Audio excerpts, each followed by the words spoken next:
Hey, you guys, I'm here with this week's All Tea, All Shade, Joseline'S Cabaret, New York, Season 4, Episode 8 review, and I am Color Me Pynk, aka Keisha. Okay, you guys, so in last night's episode, we continue on with the all-out mayhem that was going on at the Floyd Mayweather John Gotti III fight, and we see Joseline just out of control, irate, and just being belligerent and violent. She was trying to fight the police. Ballistic picks her up and tries to take her back into the dressing room. She gets mad at him for not letting her assault a police officer and then starts to fight him and try to hit him in the head with something, child.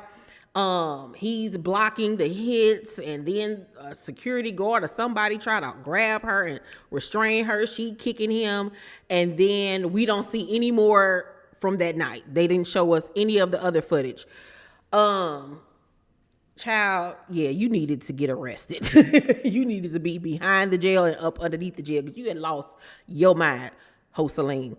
Then we go back to the house, and that's where we stay focused on for the rest of this episode. And Precious asks, should she get naked? And I'm like, no, please don't. No, we don't want to see it. No. I think she thinks her body looks better than it does. Like, your breast implants, you can tell were like an older model. Like, you got the line going down, and like, don't nobody do that line going down no more, girl. Like, what? Then her butt implants are just ridiculously nasty looking. It don't fit her body. It literally looks like she got two basketballs stuffed in her behind. It just looks stupid. It really honestly does. And there's nothing attractive or cute about it. Like, girl, keep your clothes on, please, because you look freakish. Like, you look like that white girl that was on her. Like, no, no, you need to go on botched, my love. So, Wet is drunk, child. She is tooted and booted, drunk boots. Egypt tells Daisy that she look good and try to make it rain on her, but Daisy still feels some type of way because Egypt has not apologized for hitting her. And Daisy decides to confront her about said hit. And one thing you can say about Daisy, you know, she ain't no punk. Because after getting beat up like that, I would have came in the house and just been quiet. You can make it rain on me all you want. Oh, I'm cute, girl. Thank you. Let me stay on your good side. But Daisy wasn't going for it. So Egypt was like, you cute, you still effable, but you sound dumb AF.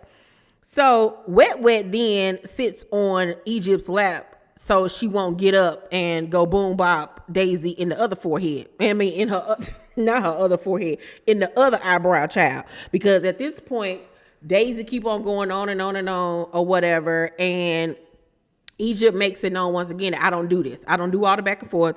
She about to make me take it to Jesus again. Like, y'all better get her. Y'all better get her.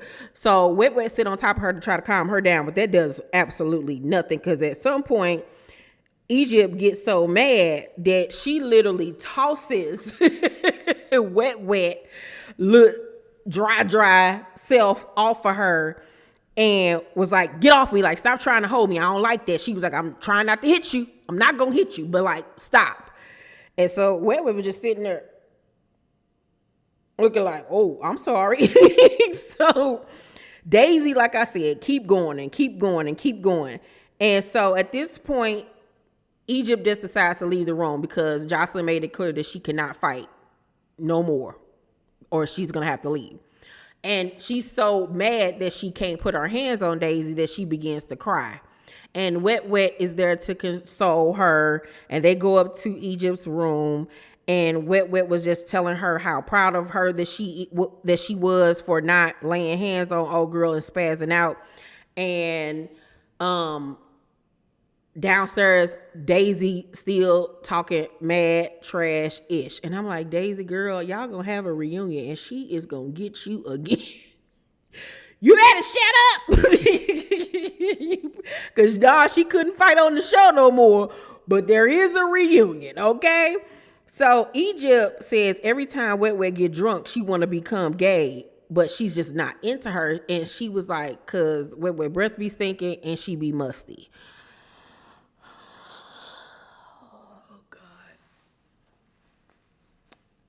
I felt embarrassed and violated on Wet's behalf, because that's just so embarrassing for somebody to say your breath stink and you musty. Like, you can't be both, girl.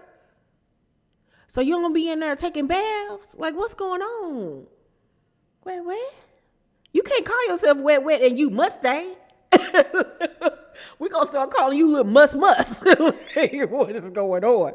So Wet says that they both have special needs kids and gets emotional about how she has to be a single mom and do all of this on her own. And Egypt, in her confession, was like, girl, I don't want to hear all this right now, but she was there for me, so I guess I'm going to just sit here and let her go or whatever. It was like, Egypt, you ain't shit, but I like you. I love her.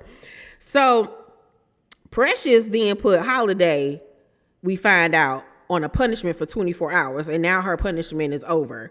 And she put her on punishment because she asked her to promote one of her wigs on social media, and Holiday said no.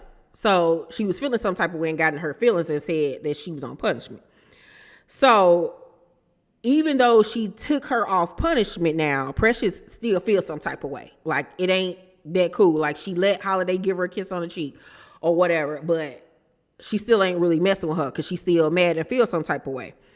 So, Holiday says if they can squash it, they gonna squash it that night, and they gonna do it in their bedroom, because she ain't about to continue to go back and forth and you being mad. And Holiday was literally taking the role of Holiday Heart. She was getting her Ving Rhames on from Baby Boy. Like, she was literally solidifying herself as like the male energy in this pairing, because her and Precious used to date like 10 years ago. And this their first time being around each other like that since they dated. So this, I feel like in Holiday's head, she thought once she saw her in the house that this would be like their opportunity to rekindle what they used to have. But Holiday got a man, Precious got a woman. Precious already then kind of made it clear that she ain't on it, but on the same side, she be giving her like hopes that there could be something with flirting with her and, you know, allowing her to flirt with her. So Holiday literally was just like, okay, we gonna make this happen. And Precious really ain't feeling it now because old girl wouldn't promote her wig.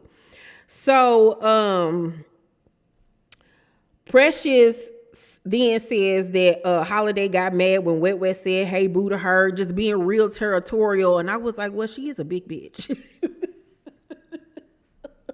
That is a big woman right there. That's a whole lot of woman. So then they go back and forth about which one of them is pressure. And I was like, y'all raising my blood pressure with this ignorant conversation, because Precious is really upset now and mad. So then the argument goes upstairs. And Holiday is like, it's either we effing each other and we gonna fix this ish, or we're not.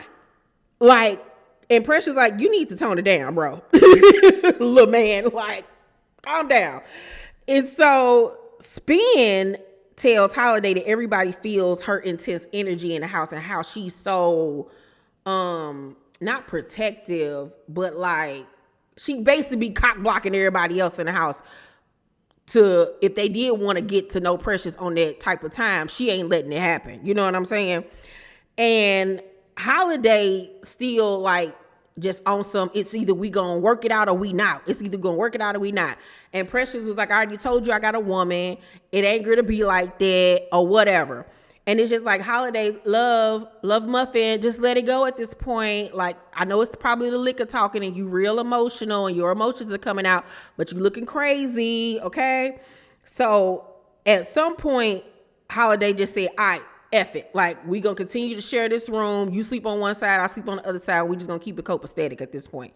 So she then goes into the bathroom and slam the door. Then next thing we know, we see her in the bathroom busting out crying in Egypt's arms. And Egypt just tells her that, you know, what did she say? Oh, Egypt says that Precious is trying to, no, I'm sorry. Holiday says that Precious is trying to fake for the cameras and that they should be doing this together. And I'm like, you can't make her feel a way that she does not. You want y'all to be together during this process. She obviously don't. You know what I'm saying? So you got to take those expectations out your head, girl, because you done dreamt up this whole storyline in your head for y'all that ain't playing out the way that you thought it was going to play out. And Egypt tells her, you know, it ain't like that between y'all no more, and she needs to let it go. Yes, girl, get like Elsa and let it go. So now Holiday want Egypt. And I was like, Holiday, this is your problem, because that coochie is just all over the place. Just like a little radar. Like, girl, sit it down somewhere. Okay? It is hot and ready like a Little Caesar's Pieces. Girl, stop. So Holiday ends up going to Egypt's room that night, and Egypt reveals that she was arrested and that she got with her abuser at the age of 14. Now, the way she said it made it seem like the man was older than her. So she says, my abuser and my best friend. Well, love, he was never your best friend if he was abusing you. No. So she says one day when she was 19, so they had been together for quite some time, he put his hands on her, and I guess she had grabbed and she said that he tried to run up on her, and she thought that he would run up on her and like stop, because he saw that she had the in her hand, but he did not, and she sliced him and ended up hitting a main artery, and he ended up being unalived. So she ended up having to serve 5 years in prison for that. And, you know, she's just really sad, just, you know, drumming up all of those memories and everything. And she starts to cry, and Holiday gives her a hug and everything. And then Holiday make her move on Egypt and kiss her in the mouth. And it was weird to me because when she kissed her, you could tell like Egypt wanted her to kiss her, because then she grabbed her face to kind of like pull her back. But then when they was at the door and Holiday went to kiss her goodnight again, she was a little bit more hesitant. I don't know if old girl breath stink. I don't know what was going on, but it was just too much. Too many fluids getting passed around. I need everybody to go have several seats, okay? Now, I can't wait to see how Precious gonna feel when she find out that Egypt and Holiday kissed each other. Like, is she gonna get in her fifis? Like, what's about to happen? Because Egypt even said to her, I feel like you only doing this because you're trying to get back at old girl. Like, I ain't stupid. But other than that, I'll give this week's episode of Joseline'S Cabaret a B-, because never did I think we was gonna have a lesbian soap opera on this show. But we got it. Y'all make sure to thumbs up this video, like and subscribe, and hit that notification bell button. I love you, and I'll see you on the next video. Bye.